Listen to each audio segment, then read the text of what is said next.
Retrouvons maintenant Julia Bacha, qu'on peut applaudir pour son film. Thank you, Julia, for coming.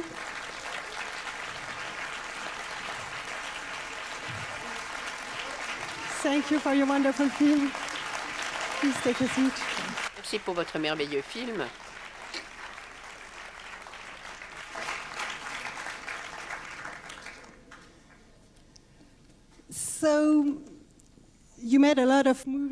Vous avez réalisé beaucoup de films sur le conflit palestino-israélien et surtout sur les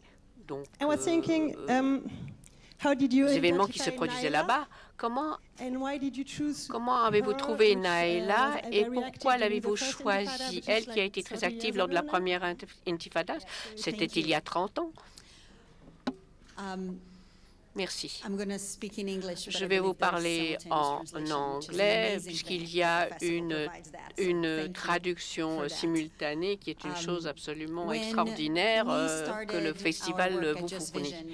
Donc, et je travaille pour une organisation à but non lucratif qui est à Washington et en Israël, dont l'objectif est de changer le récit sur ce qui se passe en Israël et en Palestine.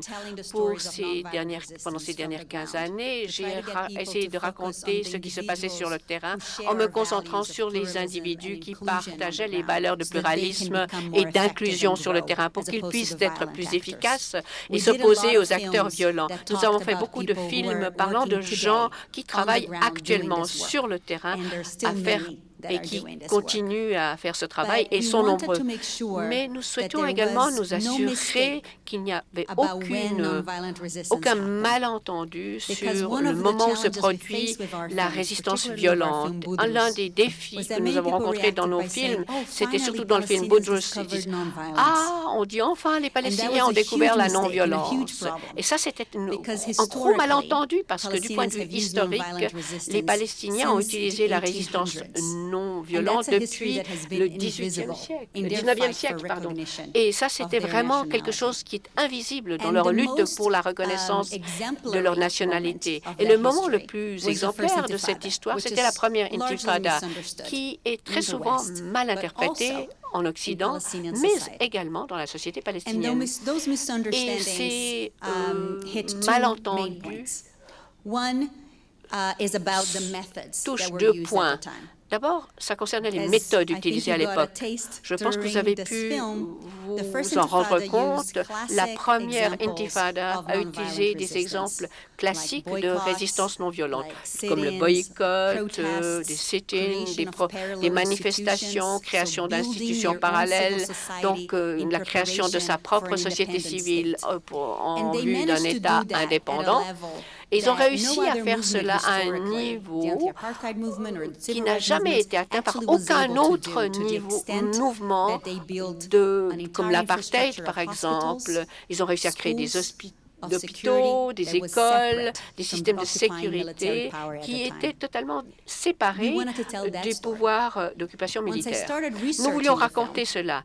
Lorsque j'ai commencé à faire des recherches sur le film, je me suis rendu compte de la raison pour laquelle ils ont pu être si efficaces à construire ces infrastructures. C'est parce que c'était les femmes qui dirigeaient ce mouvement de résistance. Et ça, c'est une histoire que les Palestiniens eux-mêmes ne connaissent pas actuellement. Et la raison pour laquelle ils ne connaissent pas, c'est parce que, vous avez vu dans la fin du film, elles ont été mises de côté. Et ça, c'est une tragédie qui a eu d'énormes implications pour la possibilité d'un mouvement réussi qui pourrait émerger dans la région. Corriger l'histoire est quelque chose de très important pour avancer vers l'avenir. Et c'est pourquoi il me tenait à cœur de faire ce film.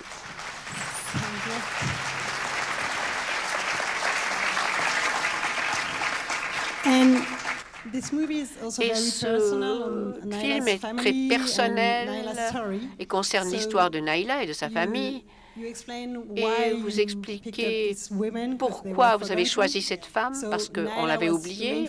Naïla était le personnage principal. Oui, là, j'aimerais être clair. Naila n'était pas la principale femme leader de la première intifada. Il y en avait des milliers de femmes qui ont fait ce travail clandestin. Il s'agissait d'un mouvement de base très horizontal et chacune de ces femmes mérite que l'on fasse un film sur elle. J'en ai interviewé 30. Aucune n'était représentative pour les autres, mais j'ai essayé de les comprendre. J'ai interviewé beaucoup de femmes qui vivent encore à Gaza et j'ai interviewé des femmes de différents backgrounds sociaux, politiques, des différentes générations, des jeunes, des vieilles. Et Naila est ressortie comme l'histoire symbolique. Je voulais lier une histoire personnelle à l'histoire politique pour avoir cette histoire avec un début, un milieu et une fin de film. Et son histoire me permettait de le faire de façon efficace. Et elle était évidemment là aussi subi des expériences extrêmement terribles, comme par exemple les fausses couches en prison, la déportation sans les maris déportés, et puis son mari est déporté, elle est mise en prison pendant que son mari est loin alors que son enfant a 6 mois. Donc, on voit que ce sont quand même les femmes qui portent le majeur fardeau. C'est elles qui sont souvent ciblées, parce que c'est quand même les personnes qui s'occupent de leur famille et cela se passe dans le monde entier. Ce sont les femmes qui sont ciblées et on utilise ce côté familial pour essayer de les faire se taire. Et j'ai voulu montrer comment cela se déroule, pas seulement en Israël, mais ça se déroule partout et aussi du point de vue historique. Et comment avez-vous accès à cette histoire très personnelle? Son fils qui raconte une partie de l'histoire. Comment est-ce que vous avez rencontré pour la première fois cette famille? C'était difficile parce que Naila était la plus réticente à parler parce que pour elle, cette expérience a été traumatisante. Son fils refusait de nous parler aussi. Il ne voulait pas s'ouvrir. Et c'est par de nombreuses conversations et parce que j'ai essayé de leur faire comprendre pourquoi c'était si important. Nous avons réussi à gagner leur confiance. Il y a quelques semaines, j'ai pu parler à Maj, donc le fils de Naila, qui vit au Canada actuellement. Il a vu le film quelques semaines avant, pendant une visite à Ramallah, parce qu'il y a eu beaucoup de projections sur le terrain et je n'étais pas là. Et donc, je ne savais pas ce qu'il avait pensé du film. Et il n'en avait pas parlé à ses parents. Et moi, je me faisais du souci parce que je savais qu'il était très réticent de parler dans le film. Et même, ça me rendait nerveuse rien que d'y penser. Donc, je lui ai parlé et il m'a dit,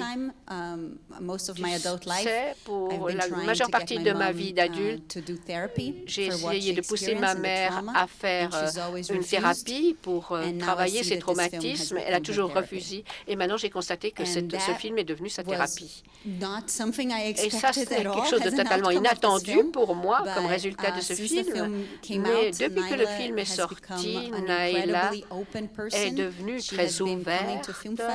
Elle a participé à des festivals de cinéma. Elle a parlé, elle a regagné la confiance et la force.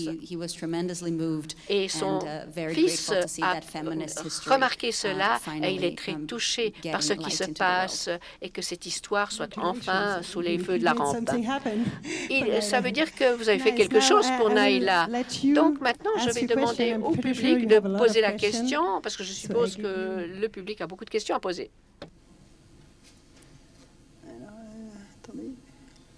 You have to raise your hand. Là, madame.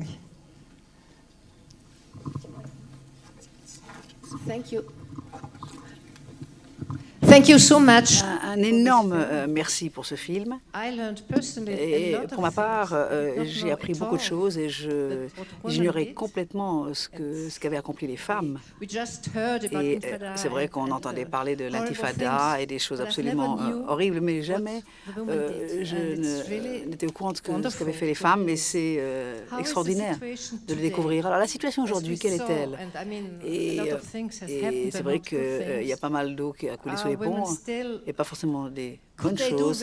Alors, est-ce qu'elles sont encore dans une position d'accomplir quelque chose, de pouvoir justement travailler à l'obtention de la paix? Merci d'avoir posé cette question. La situation s'est malheureusement dégradée, et de façon assez radicale. Et là, je parle dans le domaine justement des droits des femmes dans la société palestinienne, et aussi en ce qui concerne le système très répressif de l'occupation. Et à l'heure actuelle, tous les aspects de la vie en Palestine est contrôlé et surveillé par les autorités militaires. Gaza est toujours encerclé par les militaires, sauf à la frontière égyptienne, qui il y a une coordination entre le gouvernement égyptien et les militaires israéliens. Et c'est très, très difficile pour les femmes palestiniennes de vivre dans cet environnement. Et Naïma El-Sheikh, vous les avez rencontrés dans le film, vous ne vous rappelez peut-être pas de leur nom, mais Aza, c'est la femme très démonstrative et qui a vraiment été choquée quand on leur a dit ça y est, vous avez fait ce que vous aviez à faire. Et Naïma, c'est celle qui a le foulard. Elles vivent encore aujourd'hui à Gaza, et elles sont très, très, très actives sur le terrain, et elles ont mis en place un groupe de femmes très actives, et elles continuent à lutter contre l'occupation. Et Naïla Ayash et Zahira Kamal, que vous avez vu, c'est la seule femme palestinienne qui est à la tête d'un parti politique palestinien, et elles sont très, très actives, alors qu'on aurait pu penser le contraire. Et face à l'oppression auquel elles sont confrontées, elles continuent, elles ne lâchent rien. Mais c'est vrai qu'il faut faire souvent cela dans les coulisses. Et il faut que les gens sachent qu'il y a des mouvements menés par des Palestiniennes, des mouvements non violents, et que ces femmes ont besoin du soutien des autres, d'avoir justement la possibilité de s'exprimer. Elles ont besoin aussi de la sécurité qui va venir avec le soutien des autres pays. Et notre espoir, c'est que ce film puisse contribuer à ce dialogue.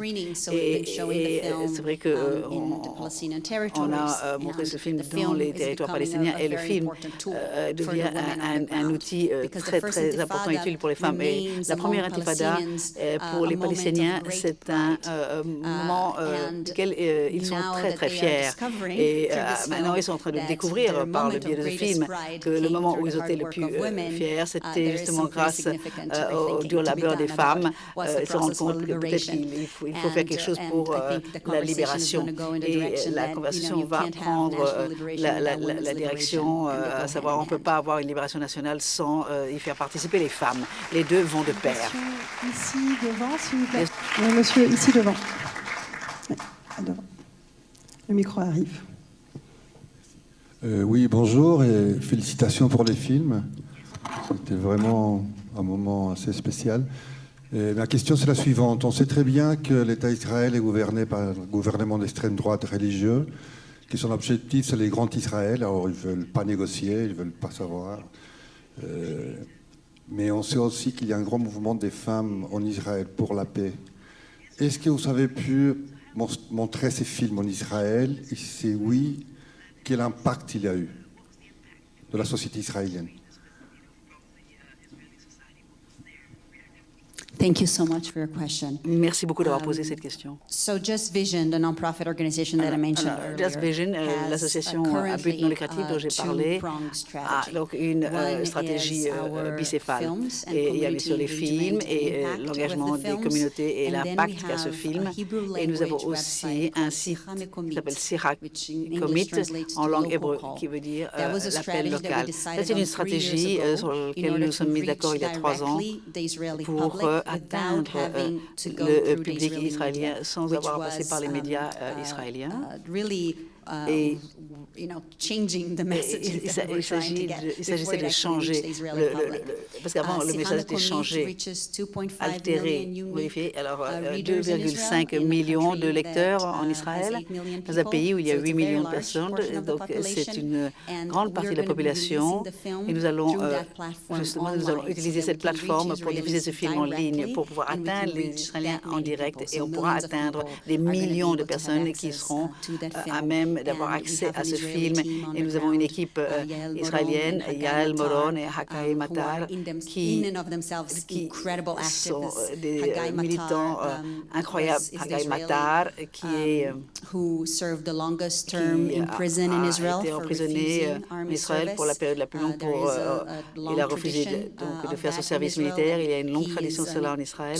Et il est très, très engagé et un très, très bon organisateur, en plus d'être un incroyable journaliste et écrivain.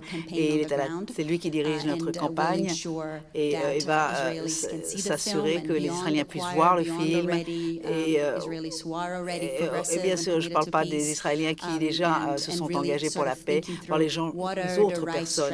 Et c'est lui qui décide donc des bonnes stratégies, quels sont les points de pression et comment tout cela va se dérouler. Et il nous faut être très, très attentifs sur le fait éventuellement de juste faire du blablabla sur la paix. Non, ce qu'il faut, c'est savoir comment on va mettre la pression dans une situation où le pouvoir est très asymétrique. Ce n'est pas un conflit entre deux pays qui ont une armée de part et d'autre. Non, c'est un conflit entre une force d'occupation et des gens qui sont sous occupation. Et il faut en être absolument conscient. Je crois que la façon dont nous allons avancer de façon efficace, c'est par une campagne une campagne non violente menée par les Palestiniens. Et un petit peu comme ce qu'on a vu avec l'Intifada, vous pouvez créer un climat politique international où les politiques peuvent agir. George Bush Sr. est un républicain et il a été celui qui, en fait, a eu la position la plus forte aux États-Unis en disant les droits humains, c'est important, nous n'allons pas permettre à nos contribuables, nos impôts, 3 milliards de dollars, d'aller à un pays qui commet des violations radicales des droits humains. Et ce n'est uniquement que par cette pression financière qu'Israël va changer. Il est important que ce mouvement sur le terrain ait justement cette vision très stratégique de la marche en avant. Alors, je vais prendre des questions. Il y a 2 questions là et une question devant. Mais d'abord, de ce côté-là, on n'est pas encore passé de ce côté-là. Bonjour, je voulais juste vous dire un grand merci pour votre film et je pense que vous avez mis en lumière l'histoire de ce qui s'est passé pendant la première intifada et aussi vous avez bien montré le point de vue d'une femme. C'est très important le message qui est passé d'une génération à la génération actuelle en ce qui concerne les droits humains. Merci. Et voici ma question. Alors, avec ce qui se passe aujourd'hui et ce qui s'est passé par le passé, nous devons bien sûr tirer des leçons de l'histoire parce qu'elle se répète. Et il y a énormément à en tirer. Et que diriez-vous que nous puissions faire pour changer en nous basant sur la situation avec le déplacement de l'ambassade à Jérusalem? Ça, c'est un sujet très chaud de nos jours et qui pourrait bien sûr avoir un impact très négatif sur les négociations de paix, et ce pour les deux pays et les deux parties de ce conflit. Ce que j'aurais aimé savoir, c'est quelle est la solution aujourd'hui, là où les techniques concrètes. Merci. Alors, plusieurs choses pour répondre à votre question. Alors, les négociations de paix, c'est la vieille histoire, c'est mort. le processus de paix, comme on en a parlé jusqu'à présent, est un travestissement lorsque le processus d'Oslo a pris la main dessus. Donc, il faut que la société civile y adhère. Si la société civile n'est pas impliquée dans le processus de paix, il ne pourra pas y avoir la paix à long terme, impossible. Et il y a énormément de recherches qui ont été faites de par le monde en examinant les zones de conflit et qui disent que tant que les femmes ne seront pas impliquées dans les dialogues et les processus de paix à très haut niveau, ce sera très, très difficile pour que ces processus atteignent une stabilité et une paix à long terme et la mise en place d'institutions démocratiques. Alors, c'est vrai qu'on en parle de... bon, que ça y est, les discussions ont recommencé, ah ben ça y est, ça s'est arrêté, ça a repris. Non, ça c'est vraiment du bruit, rien d'autre. Et pour être tout à fait honnête, et ce que je vais dire va peut-être vous sembler complètement fou à certains et certains d'entre vous. De nouveau, l'administration Trump et leur décision totalement irresponsable d'annoncer qu'ils vont déplacer l'ambassade à Jérusalem. Donc voilà, ça fait tomber le masque. Parce que là, il y avait des prétentions avant. On sait clairement que les États-Unis n'ont pas du tout les intentions qu'ils avaient ou qu'ils exprimaient, et ils ne sont pas pour. Et ce n'est pas un bon courtier de paix. Et ils ne sont pas honnêtes. Et ça, il faut le dire au clair. Depuis Madrid, et à Madrid, les États-Unis étaient sincères. Et ils prenaient en compte les droits humains dans le contexte des États-Unis. Mais à Oslo, ce n'était pas le cas. Alors, on vit un petit peu dans ce monde imaginaire. Alors, le déplacement de l'ambassade, je ne sais pas que ça va avoir un impact sur la vie des Palestiniens qui habitent à Jérusalem. Et en fait, alors, il y a un déplacement ethnique des Palestiniens qui a lieu en ce moment, et cette tendance s'est accélérée au cours des années. Et tout le monde s'en fiche. Et personne n'y a prêté attention. Et à présent, Trump annonce qu'il va déplacer à Jérusalem. Tout le monde dit « Oh, quelle horreur, c'est terrible !» Ah oui, vraiment. C'est pas nouveau, ça fait des années qu'on est sur cette voie. Certaines choses où la communauté internationale est terrifiée, il n'y a aucun lien avec l'expérience des personnes qui vivent sur place. J'aurais tendance à dire que ce qui est essentiel, le plus important pour la communauté internationale, c'est de commencer vraiment à regarder très près ce qui se passe sur le terrain et de comprendre les dynamiques et qui sont les personnes qui ont une réflexion stratégique sur quels sont les points de pression, la résistance non violente, et donc ça dépend bien sûr de la pression internationale, du soutien international. La façon dont ça fonctionne, c'est que les gens qui sont là, donc ils mobilisent, ils créent les demandes à la communauté internationale. La communauté internationale répond à ces demandes et mettre en place le climat politique au sein de leur propre pays, et les politiques peuvent ensuite mettre en place des changements de politique. Et c'est ce mouvement-là qu'il faut finalement mettre en route, plutôt que de prêter l'attention. C'est Bush, pardon, si Trump va maintenant redémarrer les discussions de paix, est-ce que les Palestiniens seront à la table? Mais on parle de quoi, en fait? Ça, c'est pas la réalité, la vraie réalité. Voilà ce que serait ma recommandation. Merci beaucoup. I'm sorry, we're running Je suis désolée, nous n'avons plus beaucoup de temps. Je vous exprime tous mes remerciements d'être venu ici pour votre film fantastique, pour votre présence et votre croyance dans la possibilité de la paix, et aussi pour tout votre militantisme. Et nous savons ce qu'il nous reste à faire. Un très, très grand merci. Et je vais appeler Léo qui va maintenant présenter la deuxième partie de cet après-midi.